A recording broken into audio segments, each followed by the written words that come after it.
북한의 해명과 책임자 처벌을 강력히 촉구한다.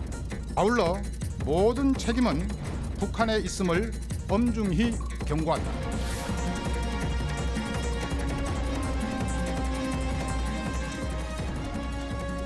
어떤 이유로도 용납될 수 없다. 북한 당국은 책임 있는 답변과 조치를 취해야 한다.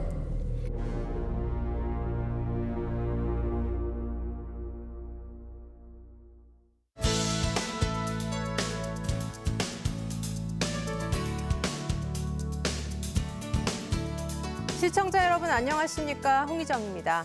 안녕하십니까? 김명주입니다. 남북개창 시작하겠습니다. 참 안타깝고 충격적인 일이 발생했습니다. 북한이 서해 소연평도 인근 해상에서 실종된 우리 공무원의 총격을 가해서 피살된 사건이 있었습니다. 네, 북한이 사과의 뜻을 전달하기도 했는데요. 이번 사태의 배경과 쟁점, 전문가들과 자세히 살펴보는 시간 갖겠습니다. 먼저 우리 정부 발표와 북한의 통지문을 통해 본 시간대별 상황 정리해봤습니다. 21일 낮 12시 51분 40대 어업지도 공무원 이모 씨가 소연평도 인근 해상에서 실종됐다는 신고가 해경에 접수됐습니다.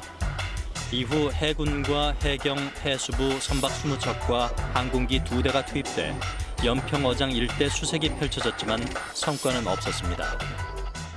어업지도서 내 CCTV를 확인하였으나 고장으로 작동하지 않아 실종자 동선을 확인할 수 없었으며 개인 수첩, 지갑 및 기타 소지품을 확인하였으나 유서 등 특이점은 발견되지 않았습니다. 그런데 실종 다음 날인 22일 오후 3시 30분 우리 군은 북측 해역에서 특이한 정황을 포착했습니다. 구명조끼를 입은 채 부유물에 올라탄 한 실종자가 기진맥진한 상태로 북한 수산사업소 선박에 발견됐다는 겁니다. 실종 사건이 접수된 지점에서 발견 장소까지 거리는 약 38km. 북측이 표류 경위를 묻고 월북 진술을 한 정황을 포착한 군은 그가 실종된 공무원임을 확인했고 오후 6시 36분 대통령 서면 보고가 이루어졌습니다. 그리고 밤 9시 40분경 해상에 방치돼 있던 이 씨에게 접근한 북한군 단속정은 총격을 가하고 시신에 기름을 부어 불태운 것으로 군 당국은 파악했습니다. 우리 군 관측 장비에도 등산곳 인근 해상에서 불꽃이 포착된 것으로 전해졌습니다. 북한이 북측 해역에서 발견된 우리 국민에 대해 총격을 가하고 시신을 불태우는 만행을 저질렀음을 확인하였습니다. 우리 정부는 북한을 향해 반인륜적 행위라면서 사과와 해명을 촉구하고 통지문을 보내 사실관계 확인을 요청했습니다. 남북 간 화해와 평화를 위한 우리의 일관된 인내와 노력에 찬물을 끼얹는 것이고 한반도 평화를 위한 우리 국민의 열망에 정면으로 반하는 것으로 엄중히 항의한다. 우리 정부의 입장 발표가 있은 지 하루 뒤 북한은 통일 전선부 명의의 통지문을 남측에 보내 사과하고 재발 방지 대책을 언급했습니다. 김정은 위원장은 통지문에서 문재인 대통령과 남녘 동포들에게 커다란 실망감을 더해준 것에 대해 대단히 미안하게 생각한다며 이례적으로 사과했습니다. 가뜩이나 악성 비루스 병마의 위협으로 신고하고 있는 남녘 동포들에게 도움은커녕 우리 측 수역에서 뜻밖의 불미스러운 일이 발생하여 문재인 대통령과 남녘 동포들에게 커다란 실망감을 더해준 데 대해 대단히 미안하게 생각한다는 뜻을 전하라고 하셨습니다. 또 총살 사건을 일어나지 말아야 할 일이라고 규정하고 이 같은 불상사가 재발하지 않도록 해상 단속 체계를 세우라고 지시했습니다. 북측은 통지문에서 사건 발생 경위에 대해서도 자세히 설명했습니다. 특히 신원불명 인원이 북측 영해에 불법 침입했다가 군인들에 의해 사살됐고 시신이 아닌 실종자가 타고 있던 부유물만 비상방역 규정에 따라 소각했다고 밝혔습니다. 실종자가 자진 월북한 것으로 추정된다는 우리 군 발표와 달리 북측은 실종자가 신분 확인을 제대로 하지 않았다고 주장했습니다. 불법 침입한 자에게 80m까지 접근하여 신분 확인을 요구하였으나 처음에는 한두 번 대한민국 아무개라고 얼버무리고는 계속 답변을 하지 않았다고 합니다. 통지문은 최근 문재인 대통령과 김정은 위원장이 친서를 주고받은 사실도 함께 전했습니다. 청와대는 친서 교환은 최근 한 달 내에 있었다며 남북관계 복원에 대한 기대가 담겨 있었다고 설명했습니다. 그럼 먼저 북한이 왜 이런 만행을 저질렀고 우리 정부 대응에는 문제가 없었는지 전문가들과 함께 자세히 알아보도록 하겠습니다. 네, 이 자리에 김열수 한국군사문제연구원 안보전략실장 그리고 조성열 국가안보전략연구원 자문연구위원 오셨습니다. 네, 감사합니다. 어서 오십시오. 네, 안녕하세요. 북한이 이번 사건이 발생한 지 사흘 만에 이례적으로 사과 입장을 내놨단 말이죠. 북한의 사과가 이렇게 신속하게 나왔는데 이런 공개 사과 사실상 처음 아닌가요? 예, 그렇습니다. 북한의 최고 지도자가 유감 표명이나 사과를 한 경우가 전에 없지는 않았습니다. 특히 이제 1968년도에 1.1 사태 직후에 북한은 이제 자신의 소행이 아니라고 주장을 했다가 72년도에 이울학 중앙정보부장이 평양을 방문했을 때 김일성 주석이 이울학 부장한테 일부 이제 맹동주의자의 소행이었다라고 얘기한 적이 있고요. 그래서 유감을 표명한 적이 있고요. 그 다음에 이제 1976년도에 이른바 도끼만행 사건 때 그때 이제 이 북한군이 대변을 통해서 김일성 주석의 입장문을 발표한 적이 있습니다. 이걸 통해서 직접은 아니지만 일종의 유감 표명을 이제 간접적으로 했다 우리가 평가할 수 있습니다. 근데 이제 이번처럼 이제 최고 지도자가 직접 자신의 명의를 써서 한 것은 처음이라고 볼 수 있습니다. 비록 이제 통전부의 이제 통지문 형태이긴 했지만 김정은 위원장으로 명시해서 대단히 이제 유감을 생각하고 또 사과한다는 표현을 썼습니다. 그래서 우리가 유감이라고 하는 것은 사실은 이제 그 잘못을 시인하기보다는 뭔가 피해 결과에 대해서 마음이 아프다는 정도라고 한다면 사과라고 하는 것은 어쨌든 잘못했다는 걸 이제 인정하는 부분이기 때문에 굉장히 이제 이례적이고 또 처음에 있는 일이다 이렇게 생각할 수 있습니다. 우리 김 실장님 보시기에는 이번 그 북한의 사과 어떻게 보셨습니까? 예, 저는 뭐 조 박사님 말씀에 100% 동의합니다.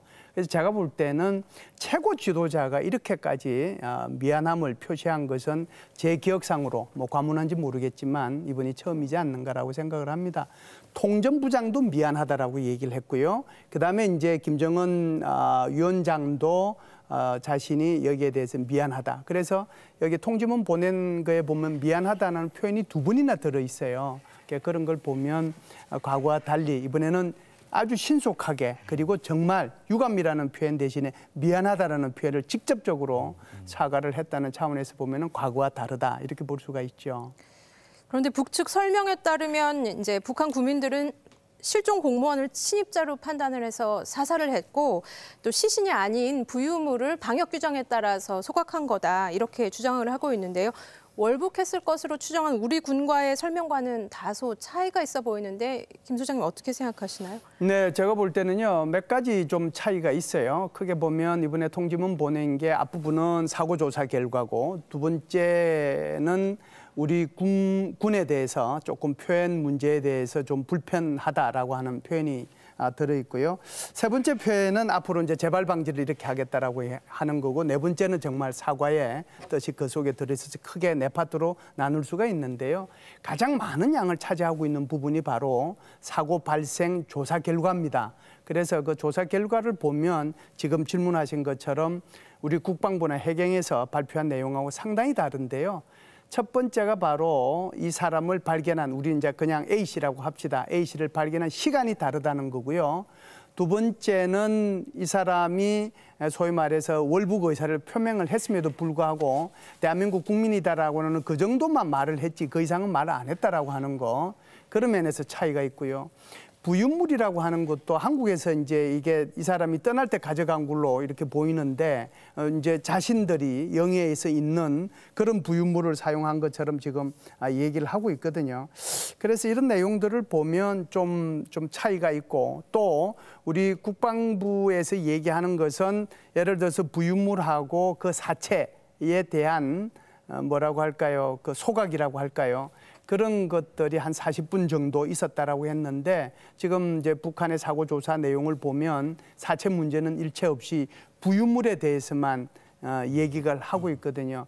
그래서 제가 지금 말씀드린 이 네 가지가 우리 국방부의 해경에서 발표한 거하고 그다음에 지금 통지문에서 나온 사고 조사 결과하고 내용이 달라요.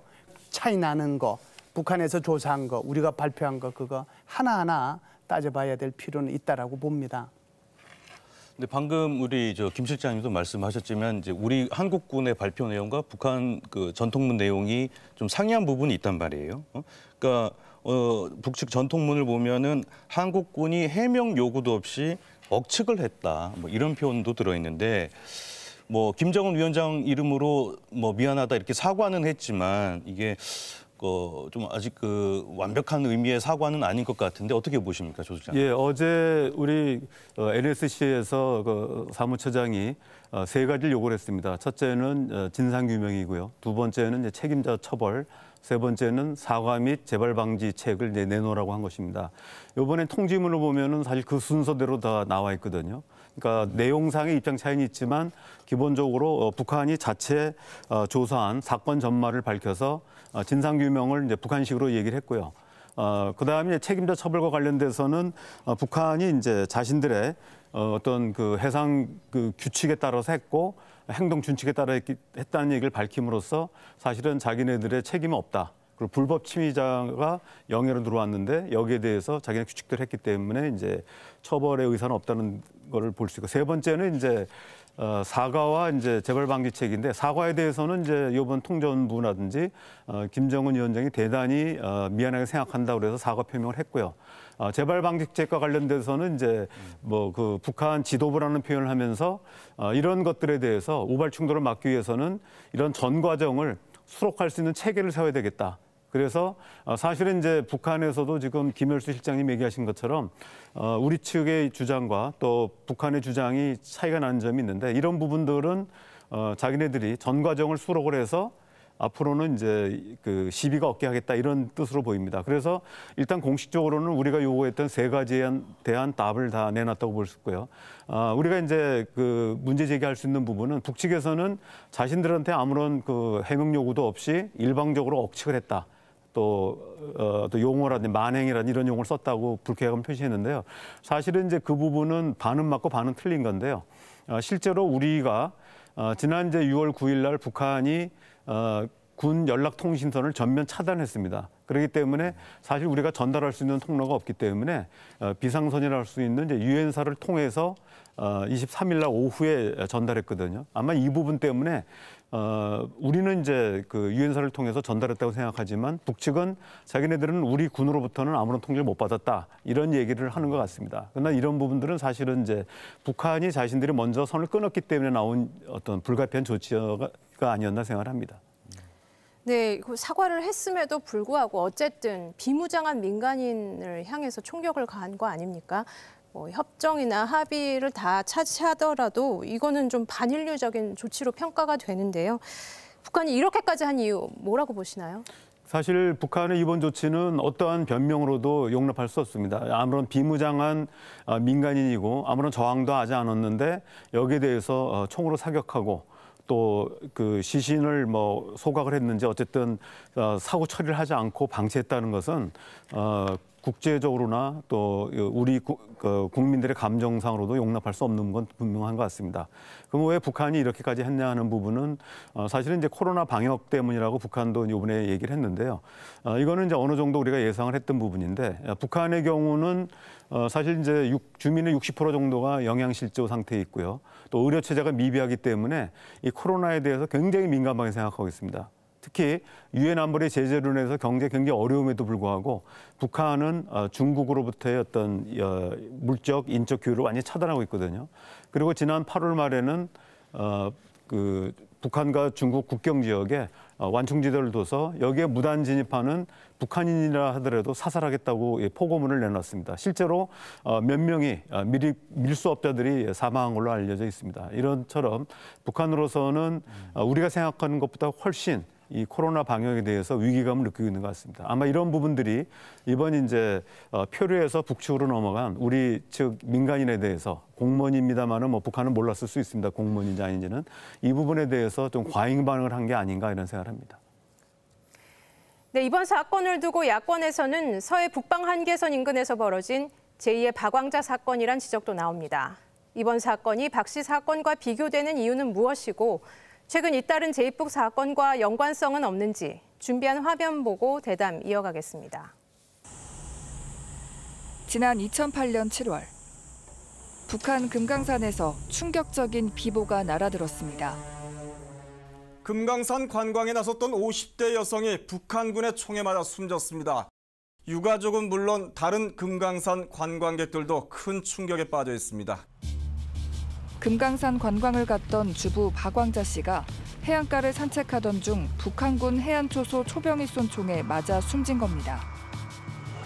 북측은 일방적으로 우리 국민을 총으로 쏜 뒤 시신까지 수습했지만 사건 발생 후 시간이 지나도록 우리 측에 어떠한 통보도 하지 않았습니다. 정부는 각종 의혹 해소를 위해 남북 공동조사를 북측에 요구했지만 북측은 이마저도 거절했습니다. 죽은 당사자를 금강산 관광지에 상주하고 있던 남측 인원들이 현지에서 직접 확인하고 넘겨받아 가는 것으로도 충분하다는 것이 우리의 입장이다. 정부는 진상조사가 완료될 때까지 금강산 관광을 잠정 중단하기로 결정했고 이후 남북관계는 본격 냉전 상황으로 접어들었습니다. 금강산 관광지구에 체류하고 있는 불필요한 남측 인원들을 모두 추방할 것이다. 반드시 필요한 진상조사에는 응하지 않고 대신 납득할 수 없는 조치들을 취한 데 대해 유감스럽게 생각합니다. 이번 어업공무원 피격 사건은 비무장 민간인에 대한 총격이라는 점에서 과거 사례만큼이나 큰 충격을 주고 있습니다. 유엔 해양법 98조에 따르면 모든 국가는 자국 선박에 심각한 위협이 되지 않는 한 바다에서 조난 위험에 빠진 어떤 인명에도 도움을 제공해야 한다고 규정하고 있습니다. 북한은 1982년 이 협약에 서명만 하고 현재까지도 정식 비준하진 않았지만 비무장 민간인을 그대로 사살한 건 명백한 반인륜적 행위입니다. 북한군의 이러한 행위는 국제규범과 인도주의에 반하는 행동으로 이런 가운데 우리 국민의 월경 상황을 제대로 감지하지 못한 군의 허술한 경계도 다시 논란이 되고 있습니다. 현장 경계도 허점이 있었던 것으로 지난 7월 북한 매체에 의해 알려진 한 탈북자의 제2북 소식.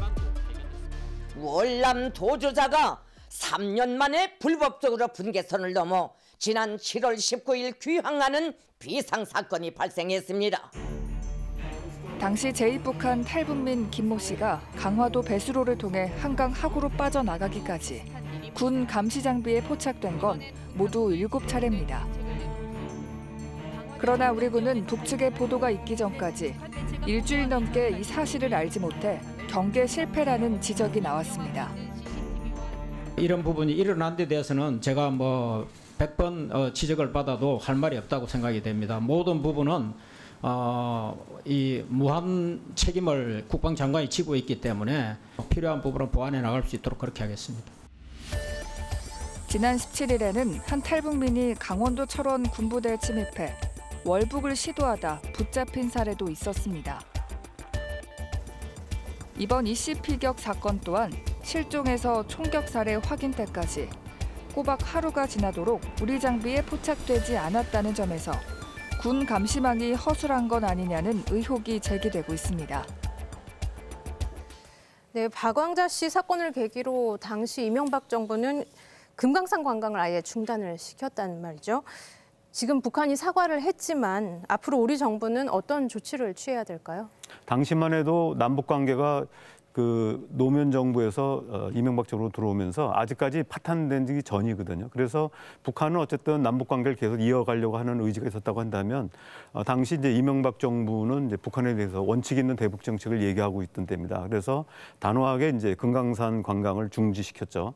그래서 북한의 명확한 사과, 재발 방지책을 명확하게 내놓으라는 얘기를 했는데 북측은 이제 유감 표시까지는 했지만 사실은 명확한 사과나 책임자 처벌이나 아니면 재발 방지책을 내놓지 않았습니다. 그렇기 때문에 이제 우리 정부가 내걸었던 금강산 관광 중지가 계속될 수밖에 없었던 겁니다. 지금의 경우는 거꾸로 지난 6월 4일 김여정의 담화 이후 6월 5일 날 통전부가 대남 관계를 적대 관계로 전환한다고 했고 또 남북 공동연락사무소도 폭파시키고 이래서 사실 남북 관계가 굉장히 어려운 상황에서 우리 정부가 재개를 위해서 지난 요번에 공개됐습니다마는 김정은 위원장의 친서를 보냈고 또 김정은 위원장이 답서를 보내서 이제 조금씩 이제 남북 관계를 복원하는 관계라고 볼 수 있습니다. 그렇기 때문에 이번의 사태는 그런 면에서 보면 예상하지 않았던 악재라고 볼 수 있는데요.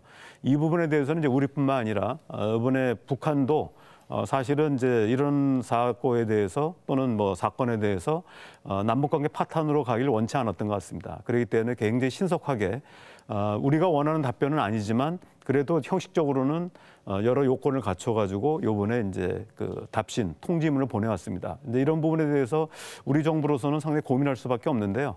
우리 국민의 정서로 보면 북한이 비록 사과라는 표현을 썼지만 기대에 충족되는 건 아닙니다. 그렇기 때문에 앞으로도 우리가 좀 더 진상규명이나 또 특히 이제 요번에 그 사망하신 분 같은 경우는 월북인지 아니면 표류인지도 분명하고 또 북한의 경우는 또 시신에 대해서도 자기네들은 총격은 가했지만 자기네 소각한 적이 없다라고 해서 여러 가지 이제 엇갈린 부분이 많습니다. 그렇기 때문에 이런 부분에 대해서는 앞으로도 남북 대화를 재개하더라도 이 부분은 지속적으로 우리가 밝혀야 된다고 생각하고요.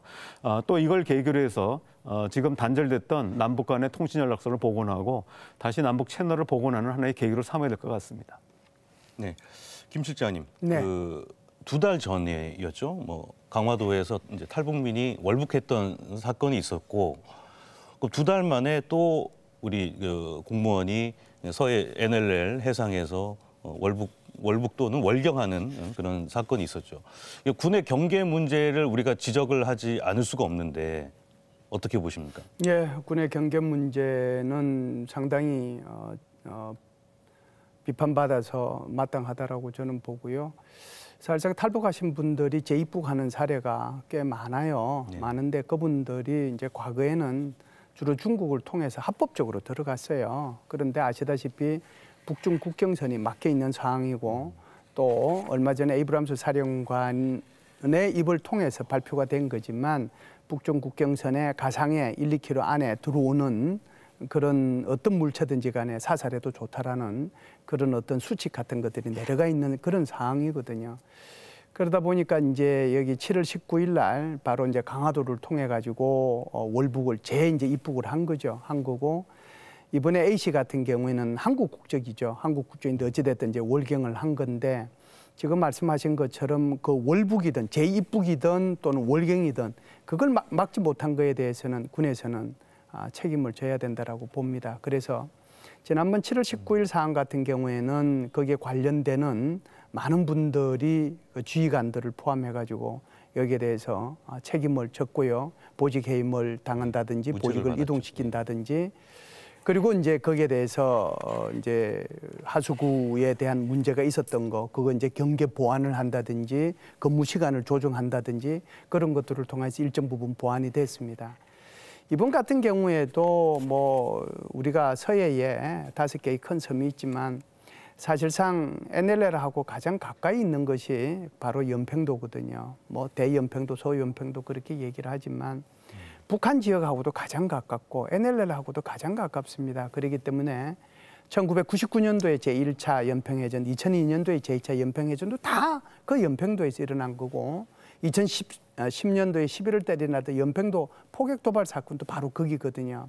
그만큼 북한하고 가까운 지역이에요.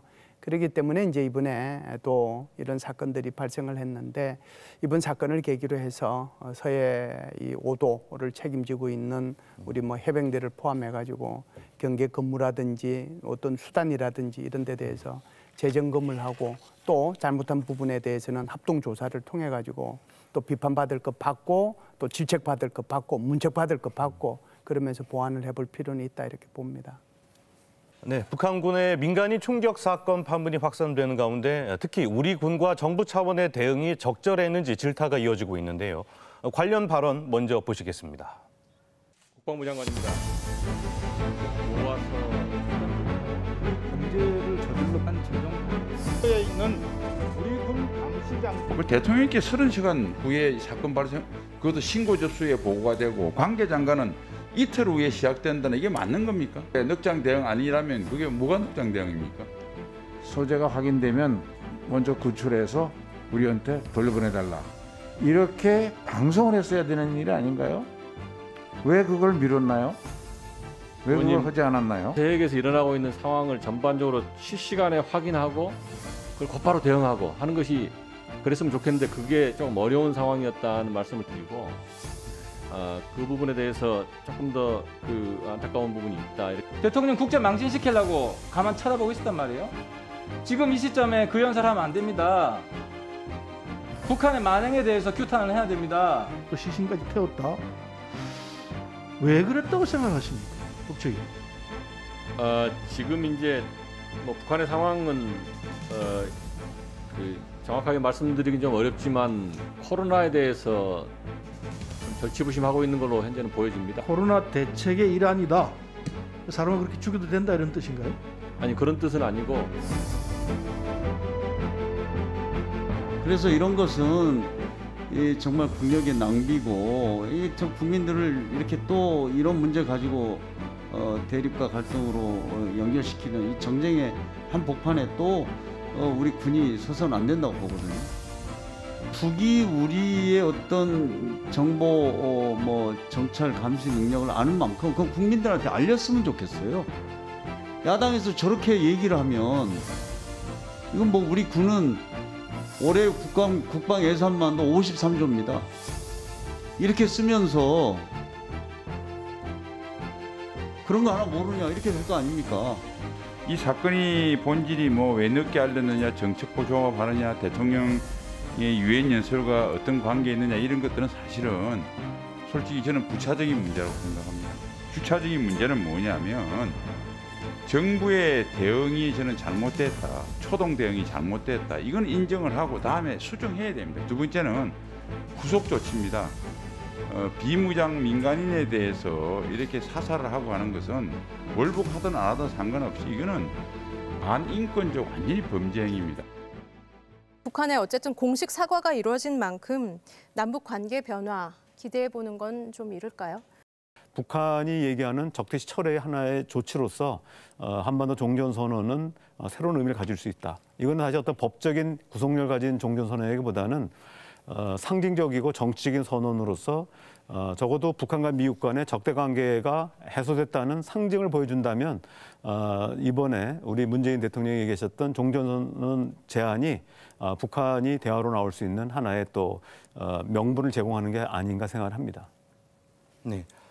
김 실장님, 네. 그러면 이렇게 한번 여쭤보겠습니다. 다음 달 7일에 7일 좌우해서 이제 폼페이오 미 국무장관이 방한을 하기로 지금 예정이 돼 있는데 네. 이제 공무원 피살 사건에 대한 북한의 이번에 좀 이른 사과가 이 폼페이오 장관 방한과 좀 어떤 관련이 있지 않을까 이런 네. 생각도 좀 들거든요. 관련이 전혀 예. 없다라고 볼 수가 없습니다. 그 말의 의미는 미북 간에 모종의 접촉이 있을 수 있다는 것을 전제로 하고 있는 거거든요. 폼페이오 국무부 장관은 한국을 방문하고 일본을 다시 방문을 해서 이번에 새로 총리가 된 분하고도 회담을 하도록 계획이 돼 있는데요. 폼페이오 국무부 장관이 한국에 와서 해야 할 일이 두 가지가 있습니다. 하나는 한미동맹과 관련되는 거고 두 번째는 북미 관계와 관련이 되는 겁니다. 한미동맹과 관련되는 것은 주로 지금 뭐 방위비 분담금 문제도 있지만 그것보다 더 큰 것은 미, 일, 호주, 인도를 연결하는 인도태평양 전략에 한국을 포함시키는 소위 말해서 쿼드 플러스라고 하는 우리가 흔히 표현을 하고 있는데 거기에 한국의 참여를 요청하는 그 문제가 가장 중요한 이슈가 되지 않겠냐라고 보고요. 두 번째는 지금 이제 질문하셨던 것이 핵심이라고 볼 수 있는데 바로 미북 간의 관계죠. 그게 지금 김여정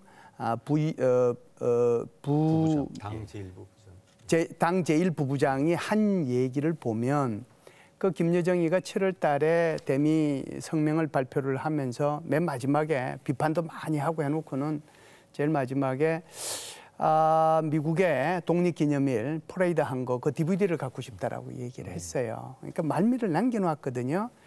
그러면 이번에 폼페오 국무부 장관이 올 때 이 DVD를 가지고 올 가능성이 있다라고 보는 거고요. 이 DVD뿐만 아니라 트럼프의 친서도 가져올 가능성도 있다라고 저는 봐요. 뭐 우리가 얼마 전에 바브 누드가 이제 밝힌 것처럼 레이지라고 하는 분노라는 책에서 27통의 편지가 서로 오가지 않았습니까? 뭐 이번에 뭐 28번째 편지가 올 수가 있는 거죠. 트럼프 대통령의 입장에서 보면 10월달 서프라이즈는 여전히 필요하다라고 봅니다. 그런 차원에서 보면 이번에 폼페오 국무부 장관이 와서 김여정 정도를 만나서 DVD도 전달하고 친서도 전달하고 그리고 10월 서프라이즈에 대해서 모종의 얘기를 하고 갈 수도 있다라고 저는 보거든요. 만일 그것이 전제된다라고 한다면 지금 핵심적으로 질문하신 것처럼 이번에 그렇게 김정은 위원장이 빠른 시간 내에 사과를 하고 미안함을 표현한데 결정적으로 영향을 미치지 않았겠느냐 이렇게 보죠. 그러니까 북미 접촉 가능성이 있다 이렇게 저는 그리 있다라고 봅니다. 예. 네, 북한이 이 불미스러운 일에 대해서 사과를 하고 재발 방지를 약속을 했지만 사실 이 사건으로 대한민국 전체가 들썩였단 말이죠. 이번 사건처럼 이렇게 저희가 잊고 있다가도 북한이라는 나라의 존재감을 이렇게 확 와닿게 하는 경우가 종종 있는데요. 이 사건 보시면서 앞으로의 전망이나 이 당부하시고 싶은 말씀 아니면 뭐 대응책 이런 거 한마디씩 해주시죠. 예, 우선 김열수 실장님 얘기하신 것처럼 폼페이오 방안을 앞두고 우리가 적극적으로 북한과 미국 간의 뭐 중재 역할을 할까요? 아니면 이제 직접 전달하기 어려운 부분들이 있으면 우리가 이제 접촉을 통해서 사전에 어떤 조율 작업을 할 필요가 있다고 생각을 하고요.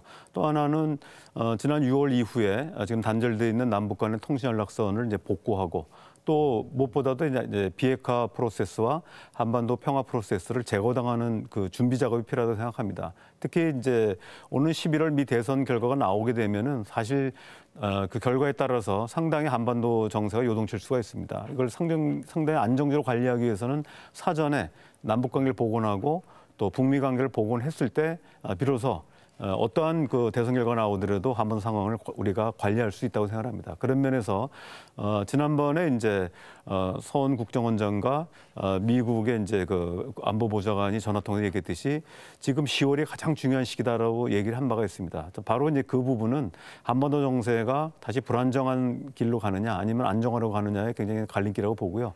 그런 면에서 이번 북한의 어떤 사과를 담은 통지문에 대해서 우리가 뭐 북한의 그 답변이 미흡하다고 해서 이거를 내칠 것이 아니라 우리 적극적으로 이걸 받아들이고 또 한편으로 이제 우리가 요구하는 부분은 남북 관계를 개선하고 채널을 복원하면서 계속적으로 풀어나가야 된다고 생각합니다. 그런 면에서 이번에 김정은 위원장의 사과를 계기로 해서 남북 관계를 다시 재가동할 수 있는 기회로 삼아야 된다고 생각합니다. 예, 이번 사고를 계기로 해서 우리 정부가 우리 정부 내에서 해야 될 일이 있고 북한에 요구해야 될 일이 있다라고 봅니다. 우리 정부 내에서 해야 될 일은 지금 이 전통문이 도착을 했지만 앞부분에 사건 개요가 있거든요. 그 개요 속에 북한이 얘기하고 있는 거하고 우리 한국의 국방부가 해경에서 발표한 내용하고 차이점들이 많이 있습니다. 2008년도 박항자씨 사건이 났을 때도 합동조사위원회를 구성을 해서 합동조사를 다 했거든요. 그래서 거의 뭐 백스 비슷한 것이 나왔는데 이번 같은 경우에도 재발 방지를 위해서는 합동조사위원회를 구성을 해서 조사를 철저하게 해야 된다라고 저는 생각을 하고요. 그래서 그런 일들이 다시는 발생하지 않도록 해야 된다. 이게 우리 정부가 해야 될 일이고요. 북한에 대해서 요구해야 될 사항이 있습니다. 아주 마이너한 게 있고 좀 큰 게 있는데요. 우선 당장 지금 A씨라고 하는 분의 사체가 어디 있는지 모르잖아요. 그분 돌아가셨어요. 그죠? 어찌됐든 그분을 정중하게 한국으로 모실 수 있도록 우리도 수색 작업을 혹시 조류에 의해서 떠다닐지 모르니까 하고 있지만 북한한테도 요구해서 사체를 수습해서 우리 한국 정부에 정중하게 보내주기를 바란다라는 말씀을 요구를 북한한테 해야 되고요. 또 하나는 북한이 이번에 이런 통지문을 통해 가지고 모든 것이 책임이 면탈이 됐다.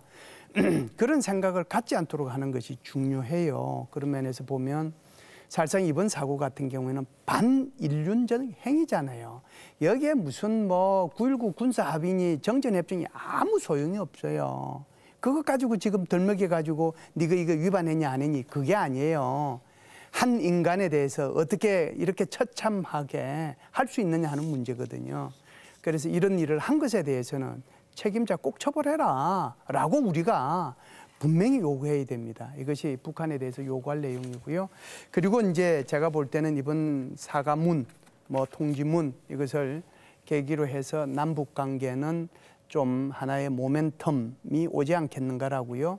오지 않겠는가라고 보고요. 북미 관계도 새로운 모멘텀으로 접어들 가능성도 있다 이렇게 봅니다. 그런 면에서 보면은 북한이 훨씬 더 여기에 조사에 적극적으로 응하고 또 잘못한 사람들에 대해서 자기네들도 처벌하고 그런 모습을 보여줌으로써 남북 관계 그리고 북미 관계가 훨씬 더 발전될 수 있는 그런 계기가 될 수 있도록 노력해야 될 필요는 있다 이렇게 봅니다.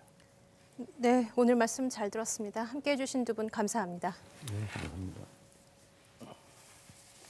인권이 없으면 평화도 없다. 미국 북한 인권단체가 공무원 피살 사건을 규탄하는 성명을 발표하면서 강조한 말입니다. 어떤 이유에서든 무고한 국민의 생명과 안전이 유린당하는 가슴 아픈 일이 다시는 되풀이되지 않기를 바랍니다. 네, 이번 주 남북예창 여기까지입니다. 저희는 추석 연휴가 끝나고 다음 달 10일 다시 찾아뵙겠습니다. 시청해 주신 여러분 감사합니다.